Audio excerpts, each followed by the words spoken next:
পৃথিবীতে এমন একটি মন্দির আছে যেখানে সূর্য ডুবলেই দরজা বন্ধ করে দেওয়া হয় মানুষের জন্য, কারণ সেখানে রাতের বেলা পুজো দেয় ভূত পেতরা। কথিত আছে একবার মহাদেব কৈলাস ছেড়ে পৃথিবীতে আসে হরিণ এর রূপ ধরে। কাঠমান্ডুর বাগমতী নদীর তীরে যান। অনেক সময় কেটে যাওয়ার পর যখন মহাদেব কৈলাসে ফেরে না, তখন ভগবান বিষ্ণু তাকে নিতে পৃথিবীতে আসেন, কিন্তু হরিণ রূপে থাকা মহাদেব তাকে দেখা মাত্র বাগমতী নদীর অন্য পারে লাফিয়ে যেতে চান। ঠিক সেই সময় ভগবান বিষ্ণু তাকে ধরার জন্য তার শিং ধরেন।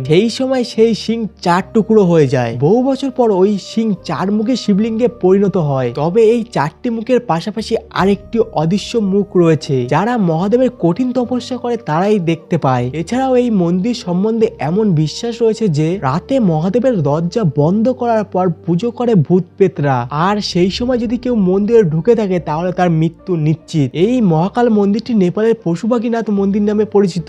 আর তুমি যদি একজন মহাদেবের ভক্ত হয়ে থাকো তাহলে চ্যানেলটি সাবস্ক্রাইব করে দাও আর কমেন্ট বক্সে লিখুন হর হর মহাদেব।